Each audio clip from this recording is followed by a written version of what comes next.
Hello everybody, Raven Knight here, and welcome back to another Executions Graded video. This is a series where I take a look at all of For Honor's heroes for their unique executions and give them a grade to decide just how good they really are.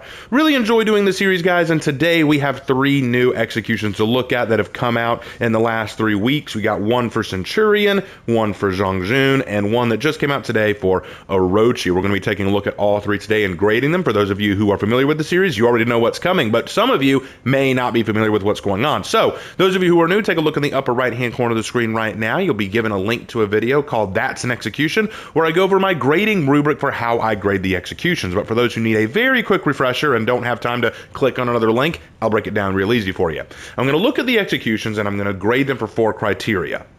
Lethality, how deadly is it? Realism, how realistic is it? Is it something that could actually be done in real life? Efficiency. Is this a battlefield execution that would be good for the battlefield? Is it quick? Is it effective? Is it something that will get you in and out fast? And then cool factor. Is it cool to witness? Does it meet the character's personality? Is it overall rounded and good feeling? I grade each of these on a scale of 1 or 0 to 4, and then that gives me a score maximum of 16 out of 16, which would be a 100%. After I take that score, I then add it as an average to all the other executions that they have so that we can get an overall grade, kind of like in a classroom setting, you know what I mean? So super excited to add on to these today. Like I said, we're going to be starting with Centurion and then going all the way to Orochi. So without any further ado, let's jump into it. Starting off, we have Close Shave. All right, so pretty easy to start with. Lethality is a 4. The head came off, and anytime the head comes off, that is an automatic 4 for lethality because he's dead. You don't normally survive the removal of a head. I don't think that's something that normally happens, you know what I'm saying? So yeah, there you go, 4 for lethality. For realism, I'm gonna have to give that a 1. That's a 1 for realism. That head came off way too easily. I'm not gonna lie, that was a pathetic decapitation, and that's one of the problems I've had with this game and a lot of its decapitations, where they just think that the neck is attached to the shoulders by, I don't know, scotch tape. Like, they just act like it comes off this easily, but look at this. So what's happening in this execution is the blade is coming up and stopping at the neck, then he kind of forces it through using his fist to add leverage to it, which is fine, but because you stop the momentum at the neck, there's even less likelihood of getting the neck to cut. There's even less likelihood of taking the head off. What you want to do, if you wanted to take the head off and you wanted me to believe it, is don't stop the momentum, just go all the way with it. Just boom, just swing that thing all the way through. Don't stop like he does there, because then it's like, okay, you just killed the momentum. There's no more momentum anymore. You'll just be cutting through the throat, which is fine. You can cut through the throat. That's okay. That would be a neat way to kill someone, just slicing their throat open with the gladius. I'm cool with that, but the decapitation is a little too hard to believe. I'm going to give that a 1 for realism. For efficiency, I'll give it a 3. This is pretty effective and pretty quick, I gotta admit. And honestly, if we just had a slitting of the throat, I think it'd be totally fine. The reason I give it a 4 is for one reason: that pause before taking off the head. Again, I know that I'm beating a dead horse here, but if you had just kept the momentum and just swung and taken off the head, we wouldn't even be having this conversation. I think you could have just finished him off very quickly and moved on. I don't think there was any need for you to pause like that, so I gave it a 3 for efficiency. Then for cool factor, I'm sorry guys, I gotta give this a 1 for cool factor. I don't feel this one. This one's pretty weak to me. A very weak execution, not impressed by it. Honestly, it feels lazy. Like, literally, you know what? This is gonna sound weird based on what I just said, but I almost wish that they did just swing through and take the head off, but it would have just been, because what's the difference there? It's just, I'm swinging the gladius and I'm taking the head off. It's not even, like, okay, the execution is called a close shave, right? What if he got in close, grabbed him by the shoulder, and slowly slid the gladius along his throat? Or, you know, like, came up behind him and wrapped his arm around him to hold him in a grip, and then from behind slit his neck with the gladius like he was shaving him. That would have been way more creative than just taking off his head. This has got to be one of the laziest executions Centurion's had in a while. It really doesn't work for me. But we do still have to grade it. So with a 4 in lethality, 1 in realism, 3 in efficiency, and 1 in cool factor, that gives us a 9 out of 16, which is a total of 56%. That's right, this is a failing grade of 56%. But how does that factor into the overall grade? Well, if we add that 56% to the already existing grade that Centurion has, he gets a 78%, which is exactly the same as it was before. So Centurion did not go up, he did not go down. Although with this execution, I'm almost surprised he didn't go down. Sorry, Centurion, this one was a weak one. I hope you do better next time. God, Centurion fans are just, that's rough. This is a rough one. Next up is To Be Precise with Zhang Jun.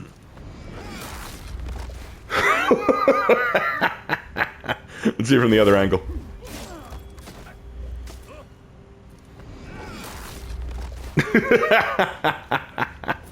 I like this one. So once again, we have the head coming off of the body. That is a lethality of 4. A very good 4 for lethality. For realism, okay. I am going to give this a 2 for realism. All right. I do think there is a way this strike could take off the head. What he's doing is he is lifting the neck up a little bit so that he gets a clear shot of the throat, and then swings it around to take off the head. Now, here's the thing. I think this swing could take off the head. I think you could get the force and momentum to take it off. He doesn't pause it before the swing. He just basically knocks it to the ground, puts it underneath, lift, and then whoop, takes it off. Here's the problem I see. Here's where the realism is kind of failing for me. He does it one-handed. Watch. Puts it underneath, and then a one-handed swing using the shoulder as leverage to lean the shaft of the Guandao on. He still manages to make that hit the throat perfectly to take the head off. I'm not saying you couldn't do it. I'm saying that's not an easy thing to do. Sorry, I do have some questions about that one, so that is a 2 for realism. I like it, but that is a 2 for realism. For efficiency, I'm going to give this a 3.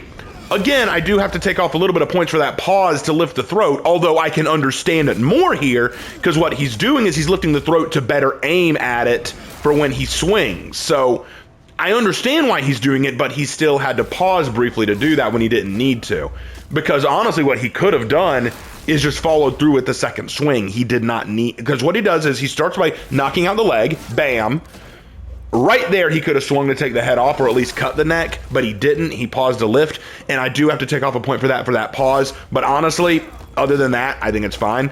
And also, I'll also say it's a little bit of style and flair over efficiency in this case, which takes off the point for efficiency, but will help in its cool factor, which is a 4 out of 4. This is an awesome execution. It is so good. I've heard some people say that he could have done more with it, but honestly, any more, and I think would have ruined it. I think this is an absolutely outstanding execution and handled so well. And I love the ending pose where he has it kind of resting on his arm. Look at that again. So lift, swing, and then whoop, drops to one knee, lets it land on his arm. That's styling. That's cool. The old man's still rocking. So that gives us an overall grade of 13 out of 16, which is an 81%. Absolutely phenomenal. But how will it factor in the average? Well, if we take Zhang Jun's existing score, add the 81 to it, and recalculate the average, we get an average of 83%, which is exactly what it was before. Yep, unfortunately, it did not go up or down. It stayed at 83%. So I'd like to see Zhang Jun get a little higher next time, but still, this is a good one. This is a really good execution. Very well done, JJ. Lastly is Orochi's stop, drop, and roll. Woo! Let's see that again.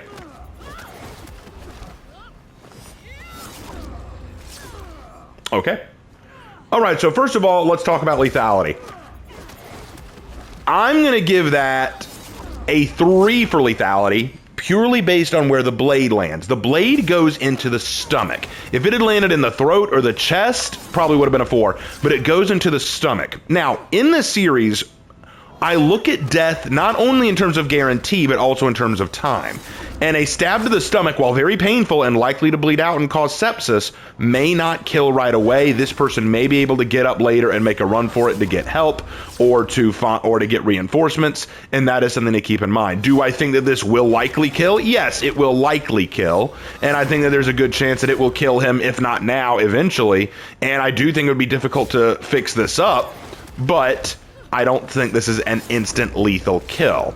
So I do have to give this a 3 for lethality. So that is a 3 for lethality. For realism, actually, I give this a 4. I think everything done here is realistic. Everything done here works. In fact, the flip is really good. He comes in with a wide swing. That's a really weak swing, by the way, what Warden does there. Sometimes I do think it's a little too telegraphed what they do, but he comes in with this wide swing. Orochi catches, flips him by taking out his center of balance, and then rolls with him, getting up and then impaling him with the katana. All of that, I think you could do. I don't know if you could do it quite that fluidly, but still, it looks really, really good. For efficiency, I'm going to give this a 3.